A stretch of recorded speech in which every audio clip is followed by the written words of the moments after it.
Hoje eu quero começar com Marcos capítulo 7 e o versículo 37. Uma reação do povo, aquilo que Jesus estava fazendo, seus milagres, suas palavras, seus ensinos, né?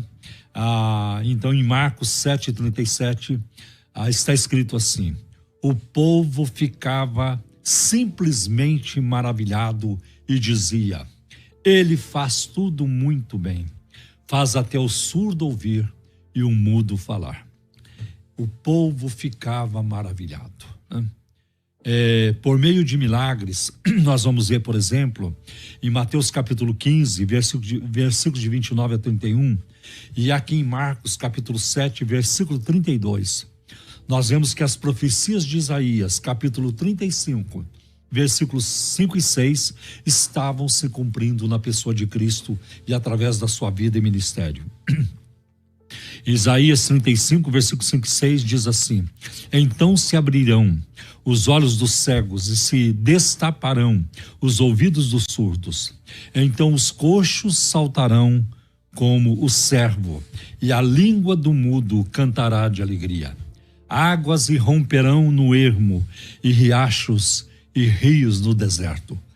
Veja que maravilha, que promessa fantástica, guardada no Antigo Testamento, 700 anos antes de Cristo, pelo profeta Isaías, e agora se cumprindo na pessoa bendita do Messias de Israel, de Jesus Cristo.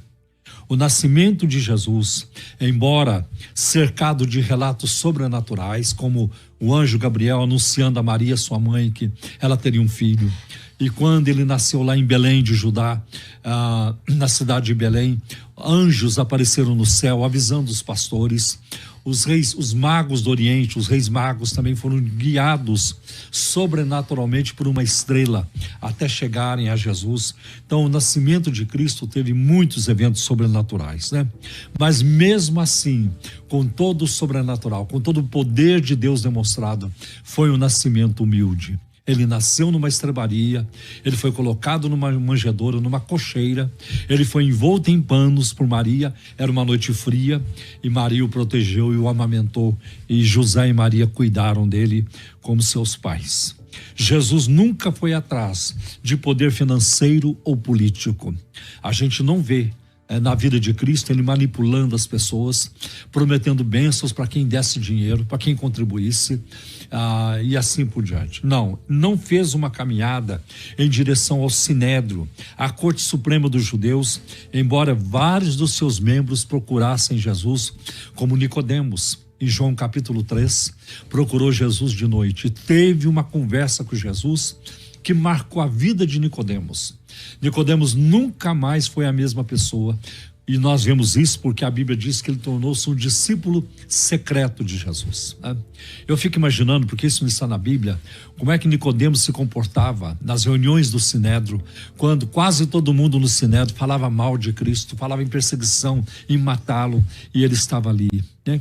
Pensando. Não tem como eu imaginar, não tem como eu colocar na Bíblia o que a Bíblia não diz, mas quando chegar no céu, quero conversar com Nicodemos sobre este aspecto. Como é que foi para você administrar esse ser discípulo secreto de Jesus? Como é que você administrava essas coisas? Como é que você lidava com isso, né? Deve ter sido incrível. E Nicodemos participou também do sepultamento de Jesus. Então nós vemos que o encontro que ele teve com Jesus em João 3 marcou a sua vida para sempre. Jesus não fez uma caminhada em direção ao Sinédrio, a Corte Suprema dos Judeus, a gente vê isso. Talvez não tivesse uma aparência física atraente, né? A Bíblia fala de pessoas que eram bonitas, né? Por exemplo, Moisés, que era um menino formoso, Saul, né? Não havia um homem bonito como Saul em Israel. Depois Absalão, o filho de Davi, e assim por diante. Então a Bíblia menciona várias pessoas que eram bonitas, homens e mulheres bonitos na Bíblia, mas a Bíblia não fala da beleza física de Cristo. Ela simplesmente não fala. Jesus, ele teve inimigos, embora vivesse uma vida de perfeição. Embora Cristo nunca tenha ofendido alguém, embora ele nunca tenha hostilizado alguém, ele nunca procurou ser inimigo de alguém, mas ele teve muitos inimigos, né? E ele não poderia ter ofendido alguém, prejudicado alguém, porque ele viveu uma vida perfeita, uma vida sem pecado. É impossível apontar qualquer deslize no seu caráter, nas suas palavras ou nas suas ações. Ele chegou a perguntar isso em João capítulo 8: quem de vocês me viu cometendo algum pecado? Quem de vocês me viu cometendo algum pecado? E eu pergunto para vocês, qual é o ser humano que poderia fazer essa pergunta? Qual é o ser humano? Buda poderia? Não. Confúcio também não. E Allan Kardec? Jamais. Maomé? Também não. Nenhum ser humano poderia ter feito a pergunta que Jesus fez. E ele não fez a pergunta para amiguinhos, para os seus amigos em volta dele, para a turma simpática a ele. Ele fez essa pergunta para pessoas que eram hostis a ele, que viviam atrás dele procurando algum defeito, algum pecado, alguma coisa de que acusá-lo, né? Mas ele perguntou: quem de vocês me viu cometendo algum pecado ou fazendo alguma coisa errada? Eu não perguntaria isso para minha esposa a meu respeito. Eu não perguntaria isso para os membros da Igreja Cristã da Trindade. Eu não perguntaria para ninguém, né? Porque nós todos somos pecadores. Aliás, esses dias eu vi um pensamento que eu achei maravilhoso. Um dos homens de Deus do passado, não me lembro o nome dele, ele dizendo que o dia da morte dele, né, seria o dia mais feliz da minha vida, né? O dia da minha morte será o dia mais feliz da minha vida. Sabe por que ele disse isso? Porque vai ser o último dia que eu vou pecar. Por isso vai ser o dia mais feliz da minha vida. Vai ser o último dia que eu vou pecar. Gente, que maravilhoso, né? E quantos pecados através dos nossos corpos, palavras, ações, olhares, pensamentos. Quando nós ressuscitarmos com Cristo, ou quando formos arrebatados, nós teremos um novo corpo, um corpo glorificado, através do qual nós nunca pecamos. E isso é uma grande notícia para todos nós. Muitas vezes seus discípulos abandonaram Jesus, como vemos em João capítulo 6, versículo 66, quando ele começou a ensinar: aquele que não comer da minha carne e não beber do meu sangue não tem parte comigo. A turma disse: olha, esse discurso aí está muito duro de aceitar. E começaram a ir embora, e ele então voltou-se para os 12 e perguntou: vocês também não querem ir? Veja que Jesus não tinha medo de perder membros. Jesus não ficava ameaçando ninguém. Olha, se você for embora aqui dessa igreja, você vai ficar debaixo de maldição. Se você for embora, vai acontecer uma desgraceira na sua vida e assim por diante. Jesus não fazia isso, tá? Jesus, ele dificultava na entrada e facilitava na saída. Quando as pessoas queriam segui-lo, ele colocava obstáculos. Olha, as aves do céu têm ninhos, as raposas têm covis, mas eu não tenho onde repousar a cabeça. E ele levava as pessoas a calcular o preço, a uma renúncia, como o jovem rico. Vai, vende tudo que você tem, distribui para os pobres, vem e você segue-me e você terá um tesouro no céu. E ele foi embora triste, porque ele tinha muitos bens. Claro que ele tinha que ir embora triste. Todos que se afastam de Cristo não viverão uma vida alegre, não viverão uma vida feliz, com certeza. Então nós vemos isso. Nem seus irmãos de sangue acreditavam nele, como está em Mateus capítulo 13, versículo 57. Até mesmo os seus apóstolos o deixaram por ocasião da sua crucificação. Vemos isso em Mateus 26, versículo 56. Mas o que Cristo é e o que ele fez o tornou o homem mais importante da história de todos os tempos. Passado e futuro nunca existirá na história do universo, enquanto essa terra existir, enquanto o nosso sistema solar existir, nunca haverá alguém igual ou maior do que Cristo. Ele é incomparável. Ele não é apenas o Filho de Deus, ela também Deus o Filho. E isso jamais aconteceu com qualquer outra pessoa. Então Cristo é maravilhoso. Vemos isso. Ele se tornou o homem mais importante da história. Veja o seu sacrifício. Cristo realizou um sacrifício perfeito e cabal, né? Seu sacrifício foi realizado de uma só vez, um sacrifício perfeito. Cristo é eterno. Nós vemos em João capítulo 1, versículo 1, que no princípio era o Verbo, e o Verbo estava com Deus, e o Verbo era Deus, né? E aí vemos o tempo verbal era, né? No passado. Vemos aí que indica uma continuação. O Verbo era, o Verbo é e o Verbo sempre será, né? Acho isso muito importante também. E no versículo 14 de João capítulo 1, versículo 14 diz: e o Verbo se fez carne e habitou entre nós, e vimos a sua glória, como a glória do unigênito do Pai, cheio de graça e de verdade. Em João 8,58 ele diz, né? Abraão viu meu dia e se alegrou, né? E a turma diz: como você ainda não tem 50 anos? Como é que você diz que Abraão te viu? E ele responde: antes que Abraão fosse, eu sou. E naquele momento os judeus pegaram em pedras para apedrejá-lo, porque estavam dizendo, porque eles perceberam, era muito claro para eles que Jesus estava blasfemando. Você se faz igual a Deus, você diz ser Deus também, e isso para nós é uma blasfêmia, diziam eles. Mas Cristo afirmava aquilo que realmente ele é, e isso é muito importante nós compreendermos também. Então nós vemos que ele usou a expressão antes que Abraão existisse, eu sou.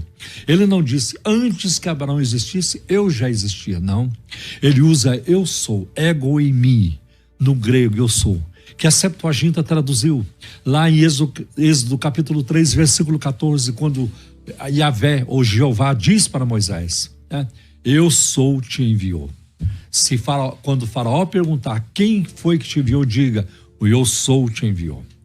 Isso é maravilhoso. Antes do mundo existir, Cristo já desfrutava da glória com o Pai, como nós vemos em João 17 e versículo 5, né? Pai, a glória que eu tinha contigo antes do mundo existir.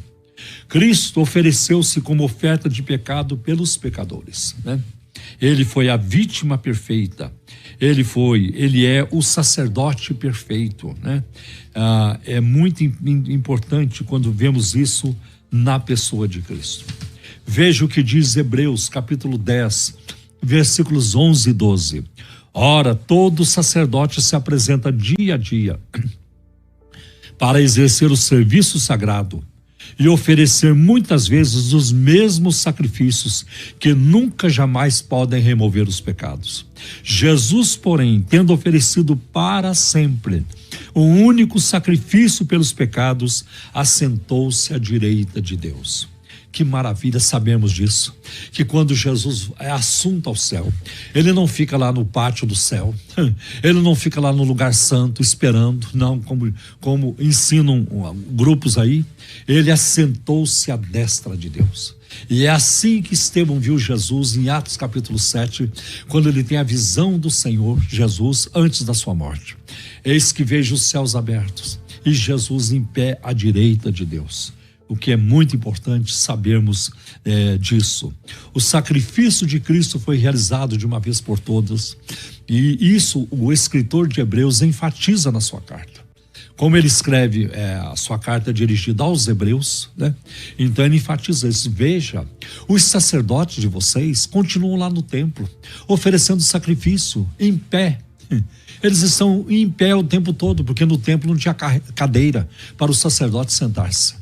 Tudo era feito em pé. Agora o nosso sacerdote, ele já sentou-se. Isso aparece, né, em Hebreus capítulo 1, versículo 3. Isso aparece também em Hebreus capítulo 8, versículo 1.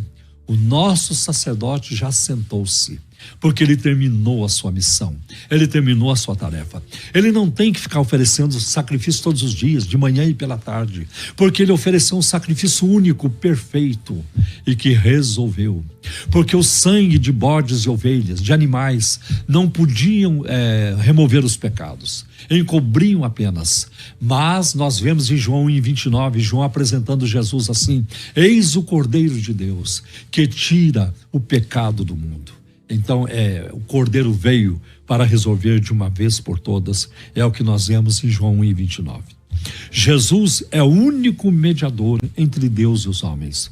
Um mediador é alguém entre duas partes que age em favor dessas duas partes. Nós vemos isso em 1 Timóteo 2,5. Há um só Deus e um só mediador entre Deus e os homens, Jesus Cristo, homem. É maravilhoso saber que Cristo continua sendo homem, que ele tem um corpo físico, glorificado, palpável. Foi com aquele corpo que os discípulos apalparam. Foi com aquele corpo que ele comeu peixe e mel diante deles depois da ressurreição que Cristo subiu ao céu. Em Colossenses 2,9 diz que nele, em Cristo, habita em corpo humano toda a plenitude da divindade. Olha só que maravilhoso é o nosso Jesus. Então nós vemos isso em 1 Timóteo 2,5. Há um só mediador entre Deus e os homens, Jesus Cristo, o homem. Por isso é errado buscar a intercessão de santos, colocar Maria, a mãe do Senhor, como mediadeira, como corredentora do gênero humano. Isso não reflete a palavra de Deus. Isso é uma distorção de verdades da Bíblia, da palavra de Deus. Isso não tem a ver com a palavra de Deus. Quem ler a Bíblia não vai encontrar isso lá.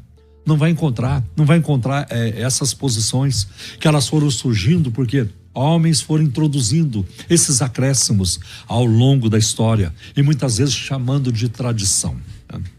Ele é um mediador divino humano, que maravilha, divino humano. Nós temos um homem intercedendo por nós lá na glória e nós temos um Deus intercedendo também por nós lá na glória, porque Cristo não é apenas Filho de Deus, ele é também Deus o Filho. É o que eu vejo, por exemplo, em Hebreus 1:8. Mas do Filho diz: ó Deus, o teu trono subsiste para sempre. Cetro de equidade é o teu trono. Então nós vemos isso é maravilhoso, né? Quando, por exemplo, olhamos em João capítulo 20, e Jesus conversa com a Maria Madalena, ela não sabia ainda que era Jesus, e teve um momento que, quando ela percebeu que era, tentou agarrá-la, ele disse: não me detenhas, não fique me detendo, não fique me segurando, porque eu ainda não subi para meu Pai e o seu Pai, para o meu Deus e o seu Deus. Jesus fez uma grande diferença ali. Ele nunca se dirigiu aos discípulos dizendo o nosso Pai, não. Ele fez, quando ele ensinou o Pai Nosso, sim, ele fez. Quando vocês forem orar, começa a oração assim: nosso Pai que está nos céus. Mas aí os discípulos dizendo, Jesus se referia ao Pai como seu Pai. Ele nunca dizia nosso Pai. Então para Maria da Madalena a mesma coisa.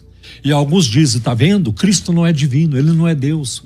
Porque para Maria Madalena, lá em João 20, se não me engano, versículo 17, ele disse: meu Deus e o seu Deus. Está vendo? Ele não pode ser Deus, porque ele chamou Deus de Deus, ele chamou o Pai de seu Deus. Não tem problema nenhum. Quando você olha para Hebreus 1:8, está resolvida a questão.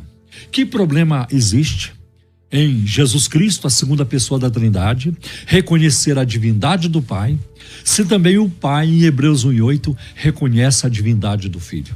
Sem problemas. Nenhum, sem problemas nenhum. Em João 14:6, Jesus disse: eu sou o caminho, a verdade e a vida. Ninguém vem ao Pai a não ser por mim. Cristo se coloca como o único mediador, como o único meio de salvação. E o apóstolo Pedro, ele corrobora, ele fortalece isso em Atos capítulo 4, versículo 27, quando ele declara: em nenhum outro há salvação, porque não há outro nome dado entre os homens pelo qual importa que sejamos salvos, a não ser no nome de Jesus. Veja o poder que Cristo tem para salvar, o poder que ele tem para perdoar, para curar, para fazer maravilhas. Por isso a multidão ficava maravilhada com seus ensinos, com as suas obras, com seus milagres. Jesus, ele é o exemplo perfeito para nós. É o que nós vemos em 1 Pedro, capítulo 2, versículos 21 e 22, está escrito assim: Porque para isto mesmo vocês foram chamados, pois também Cristo sofreu no lugar de vocês, deixando exemplo para que vocês sigam os seus passos. Ele não cometeu pecado, nem foi encontrado engano na sua boca. A palavra aí para exemplo é hipógramos, né? Ou de hipógrafo. E é como um modelo de escrita a ser copiado. Então nós podemos dizer que Jesus é a escrita perfeita que nós devemos duplicar. Cristo é o nosso exemplo em tudo, na oração, como ele orava. E se houve alguém na face da terra que não precisou orar, foi Jesus. E mesmo assim ele orou. Com uma vida super ocupada, com tanta demanda em cima dele, ele encontrava tempo para estar a sós com o Pai. E ele saía de madrugada para orar. Ele subia ao monte para orar. Ele orava em todos os lugares. Jesus tinha uma comunhão constante com o Pai. Que coisa maravilhosa. Jesus é o nosso exemplo no trato com as pessoas. Não vamos encontrar Jesus mentindo, dando calote em alguém. Não vamos encontrar Jesus de má intenção, fazendo propostas indecentes aqui, outras erradas ali. Não vamos encontrar Jesus tentando encobrir alguma coisa que ele tenha feito. Pedro não conta para ninguém, Tiago não conta para ninguém, e assim por diante. Felipe, isso não pode sair daqui do nosso meio. Nunca houve isso, né? Nunca houve isso. Claro que na questão das parábolas, ele dava uma explicação mais detalhada, mais profunda para os discípulos. Por quê? Para ver se realmente eles estavam interessados em aprender, se eles queriam de fato obter informação. Jesus os chamava à parte e os ensinava. Mas tudo aquilo que ele ensinava, os discípulos depois propagaram também. É muito importante nós sabermos disso, muito importante. Então, Jesus é o nosso exemplo na humildade. O que vejo hoje no Brasil, em muitas igrejas, em muitas denominações, ostentação. É muito triste isso, ostentação. Muitos líderes hoje espirituais, e pastores, e bispos e outros que tem por aí, pensam apenas em ostentar, em mostrar que estão muito bem na vida, e que são ricos, e que podem isso e aquilo, e que têm conexões aqui e ali, poder político, poder financeiro, poder de influência e tudo isso. Cristo fez o caminho da humildade. Ele demonstrou isso muitas vezes, muitas vezes. Por exemplo, ele lavou os pés dos discípulos na última ceia, lá em João capítulo 13, ele aparece assim, né? Então, ele mesmo diz em Mateus 11, 28, eu sou manso e humilde de coração. Acho isso fantástico. Cristo é o nosso exemplo de santificação. Ele foi santo a vida toda. Ele já nasceu santo, porque o anjo Gabriel disse para Maria, lá no Evangelho de Lucas, no início do Evangelho de Lucas, o santo que de ti há de nascer, vai nascer um santo de você. Ninguém poderia falar isso sobre mim para minha mãe. Olha, vai nascer o Paulo, vai nascer um santo de você. Não. Eu fui muito arteiro na minha infância, ia fazer muita arte, dei trabalho para minha mãe e assim por diante, né? E mesmo assim, minha mãe sempre me amou muito, né? Mulher maravilhosa. Então, eu não podia falar isso de mim, né? As traquinagens, as birras, tudo isso. A gente não vê isso na vida de Cristo, que ele deu trabalho para Maria, que alguém ia bater lá na porta da casa de José e Maria reclamando, olha, o seu filho Jesus, ele é boca suja, ele deu uma canelada no meu filho, ele deu um empurrão nele, ele machucou, ele tirou sangue do meu filho. Não, nunca houve isso. Cristo é perfeito, nunca fez nada de errado. Glória a Deus. Vocês não imaginam, meus queridos, o prazer que eu tenho de falar de Cristo, da sua perfeição, do seu amor, da sua afeição, da sua meiguice, de como ele é maravilhoso. Jesus é isso. E quando nós chegarmos no céu e contemplarmos pela primeira vez a sua presença, eu não sei o que é que vai dar em nós. Nós vamos ficar pirados quando vermos tanta glória, tanta beleza, e olhar para aquele rosto bendito, aquele olhar sereno e meigo, transbordando de amor. Quando contemplarmos o seu sorriso e sabermos que ele nos ama, que eu não preciso estar ali diante dele envergonhado, porque o seu sangue já nos lavou dos nossos pecados. Que maravilha sermos de Cristo. Que maravilha que ele tirou dos nossos ombros o peso do pecado e da culpa, que nós não devemos mais nada, porque ele pagou a nossa dívida. que nós não seremos cobrados de mais nada, porque Cristo pagou tudo. Ele foi feito nosso fiador, como diz a carta aos Hebreus. Ele pagou a dívida que nós não conseguiríamos pagar, jamais conseguiríamos pagar. Cristo é exemplo também no amor ao próximo, né? Há muita hostilidade hoje, basta entrar nas mídias sociais, basta você entrar no WhatsApp, no Facebook, em várias outras mídias sociais, e você vai ver como os crentes se tornaram pessoas ofensivas, pessoas odiosas, pessoas que odeiam, pessoas que agridem o próximo constantemente, agridem os de dentro, agridem os de fora, agridem os irmãos em Cristo e agridem aqueles que também não são irmãos em Cristo. E Cristo é o nosso exemplo de amor ao próximo. Ele amou Judas Iscariotes, ele amou todo mundo. Não existe, não se pode encontrar em Cristo que ele tenha odiado alguém, que ele tenha tido ódio de alguma pessoa. Não, simplesmente não. Cristo é nosso exemplo de amor ao próximo, mas ele é também o nosso exemplo de obediência, né? Que vida obediente Jesus viveu. Aliás, Filipenses capítulo 2 fala sobre isso, a partir do versículo 5, né? Paulo diz que ele foi obediente até a morte, e morte de cruz. Ele viveu obedecendo ao Pai, e ele deixou isso muito claro, e principalmente no Evangelho de João, nós vamos encontrar vários instantes onde isso transparece, né? Quando ele diz: uma comida tenho, que é fazer a vontade daquele que me enviou. O Pai não me deixa só, Ele está sempre comigo, porque eu só faço o que lhe agrada, né? Então ele viveu para fazer a vontade do Pai, obedecer o Pai em todas as coisas. E essa é uma área complicada na nossa vida, nós temos dificuldades com isso, mas eu tenho orado a Deus, né? Senhor, ajuda-me a te obedecer, ajuda-me a te amar, Senhor. Ajuda-me a ler e a meditar na tua palavra. Faz-me sedento de ti.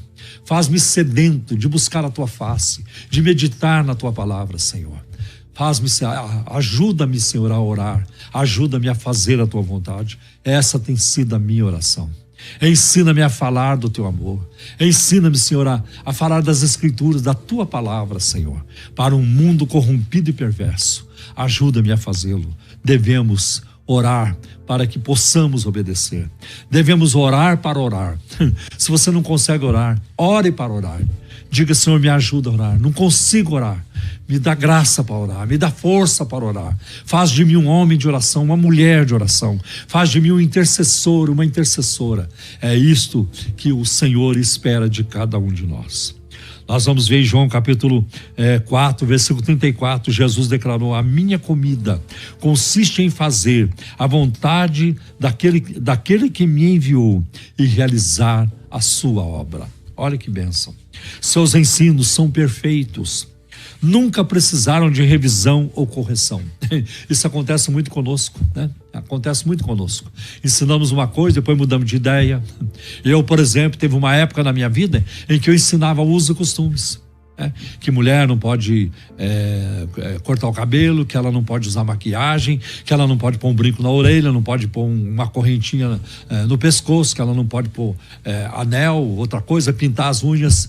Um dia eu rompi com isso, eu acabei com isso na minha vida. Eu não quero saber de usos e costumes, eu não quero pregar isso, não quero viver isso, porque não tem base bíblica. E eu rompi com isso em 1987.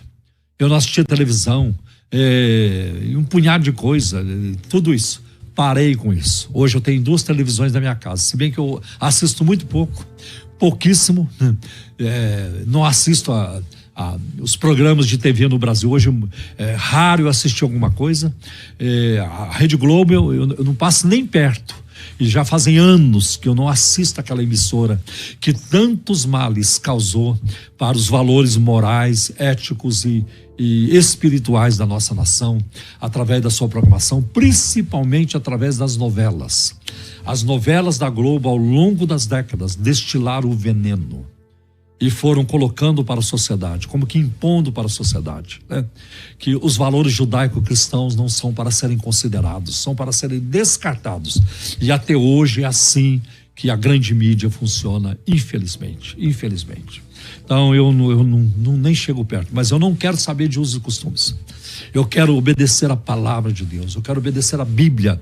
Eu não quero virar refém e não quero me colocar debaixo de ensinos de homens, ensinos da carne, do capricho humano. É isso que tem a ver. Agora, o que está na Bíblia, nós queremos obedecer.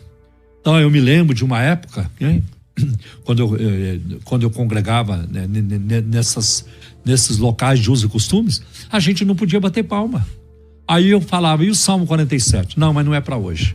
Aplaudir com palmas. Não é para hoje, né? Até as árvores batem palma, a Bíblia fala, né? A Bíblia tem uma linguagem metafórica, simbólica sobre isso. Então, muita coisa que não tem nada a ver. O crente não pode deixar a barba crescer. Isso é uma coisa ridícula. Você querer ensinar isso, colocar isso na igreja, né? Quando a nossa herança judaico-cristã, pela nossa herança judaico-cristã, nós não podemos danificar a barba, né? Eu não tenho barba. Eu nunca deixei minha barba crescer, nem quando não era crente. Mas eu não tenho nada contra os irmãos que têm a barba crescida, cavanhaque, né? Aliás, a Bíblia deixa entender, em Isaías capítulo 50, que Jesus usava barba, né? Porque ali um texto messiânico diz, e puxavam, né? Arrancavam os cabelos da minha barba. Jesus tinha barba, e como um judeu, era isso que acontecia. Não, mas hoje não. Hoje não pode, né? E assim por diante. Muita coisa ridícula que foi ensinada, e alguns ainda insistem nesses ridículos. Não, mas foi assim que os nossos pioneiros ensinaram, foi assim. Ensinaram errado, e você vai querer continuar no errado. Faça o certo. Não são os pioneiros, eles não são o referencial de doutrina, né? A doutrina para nós é a Bíblia. Sim, eles foram exemplos, muitos deles foram. Eu também tenho os meus referenciais do pentecostalismo, desde a época da minha conversão. Homens de Deus que exerceram uma influência muito positiva na minha vida, mas eles não são a pedra de toque. As doutrinas da Bíblia não são feitas em cima deles. É a palavra de Deus, é a fonte da doutrina, é o fundamento da doutrina, é a palavra de Deus, é a Bíblia Sagrada. Então, os ensinos de Cristo eram perfeitos, né? Nós vemos, por exemplo, em Mateus capítulo 7, versículo 28 e 29, quando Jesus acabou de proferir essas palavras, as multidões estavam maravilhadas com a sua doutrina, porque ele as ensinava como quem tem autoridade e não como os escribas. É claro que este texto aqui está no final do Sermão do Monte, que começa lá em Mateus capítulo 5 e termina aqui no capítulo 7, essas são as palavras finais. A multidão estava maravilhada, amando a doutrina de Cristo, a pregação de Cristo, os ensinos de Cristo. Hoje, infelizmente, existe uma geração de crentes cansada de pregação, cansada de ensino, cansada de escola dominical. Aliás, até muitas igrejas já cancelaram as escolas bíblicas dominicais. E isso, pode ter certeza, já está trazendo um prejuízo enorme para a fé evangélica, e a longo e a médio prazo, e a médio e longo prazo, o estrago será muito maior. Quem viver verá. Os ensinos de Cristo eram práticos, claros, transmitidos com graça e amor. Despertava a mente, fazia o coração bater mais forte. Eram palavras de vida eterna. Nós vemos os discípulos do caminho de Emaús, quando eles reconheceram Jesus pregou para eles, né? E falou para eles, vocês não sabiam, né, que o Cristo deveria perecer? E começando em Moisés, e depois nos Salmos e nos profetas, falou tudo que dele deveria acontecer. O que é que os discípulos dizem um para o outro depois que Jesus desaparece? Por acaso não ardia em nós o coração quando ele nos abriu as Escrituras, quando nos falava a palavra de Deus? Olha que coisa fantástica, né? A palavra de Cristo faz isso, com certeza. O ensino de Cristo, ele é tão perfeito que não abre espaço para ensinos diferentes. Eu fico assim horrorizado hoje, perplexo de ver como os crentes estão misturando as crenças, como igrejas estão misturando as crenças, igrejas que têm na sua liturgia vestígios do espiritismo, do culto afro, da Seishinoe, e muitas outras misturas que vão acontecendo, É lamentável o que nós temos visto hoje no nosso meio. Então, o ensino de Cristo é tão perfeito que não abre espaço para ensinos diferentes. E eu quero encerrar com Gálatas capítulo 1, versículo de 6 a 9, diz assim: estou muito surpreso em ver que vocês estão passando tão depressa daquele que os chamou na graça de Cristo para outro evangelho, o qual na verdade não é outro. Porém, há alguns que estão perturbando vocês e querem perverter o evangelho de Cristo. Mas ainda que nós mesmos, ou um anjo vindo do céu, ele não disse um anjo do inferno, ainda que seja um anjo do céu, pregue a vocês um evangelho diferente daqueles que temos pregado, que esse seja anátema. Como já dissemos e agora repito, se alguém está pregando a vocês um evangelho diferente daquele que já receberam, que esse seja anátema, seja maldito, seja condenado. Em outras palavras, seja rejeitado também, né? Veja bem, Paulo foi lá na Galácia e ele evangelizou os crentes da Galácia e eles se converteram. Eles estavam muito felizes. Paulo foi embora e um grupo de judaizantes, aqueles que dizem: nós somos levitas, nós temos a arca da aliança, nós temos shofar lá na igreja, nós temos a menorá, e assim por diante, né? E essa turma chegou lá na Galácia e começaram a perturbar os irmãos da Galácia. Paz, irmão, Pai do Senhor, vocês estão bem, nós estamos muito felizes depois que conhecemos a graça de Deus. Claro que eu estou aqui ilustrando, isso não está na Bíblia que eu vou falar aqui com vocês, mas é só para ilustrar. Irmão Paulo passou aqui, nos evangelizou, nos ensinou. A gente conhece o irmão Paulo, a gente conhece, mas o irmão Paulo tem uns probleminhas nos ensinos dele, viu? Nós viemos aqui para dar uma endireitada naquilo que ele passou para vocês. O irmão Paulo falou com vocês sobre circuncisão? Não falou não. A gente sabe que o evangelho do irmão Paulo é meio complicado. E ele falou também da guarda do sábado? Não falou nada disso, tá vendo? Tá faltando, né? Falta alguma coisa nos ensinos do irmão Paulo. E foram mais coisas, né? Isso e aquilo, não falou. E eles perturbaram os crentes da Galácia. Por isso Paulo escreveu uma carta e ele está bravo, né? Tanto que no capítulo 3, a partir do primeiro versículo, você vê a ira, a raiva de Paulo, né? Quem foi que enfeitiçou vocês? Ó insensatos Gálatas, ó Gálatas sem juízo, quem foi que enfeitiçou vocês, né, para vocês abraçarem um outro evangelho? Então Paulo expõe que nós não estamos mais debaixo da lei, que nós estamos debaixo da graça. E é verdade, Cristo na última ceia, ele toma o cálice e diz: este cálice é uma nova aliança no meu sangue. Por isso não precisamos voltar ao Antigo Testamento, não precisamos de Arca da Aliança, não precisamos de levitas, porque o ministério levítico já passou faz tempo. Não tem como misturar ministério levítico com cristianismo, não tem como ficar atrás de shofar, a Arca da Aliança já falei, e de um punhado de coisas que muitos estão fazendo por aí. Nada, celebrar festas de Israel não é para nós, não é para nós. Então que Deus nos abençoe com essa mensagem.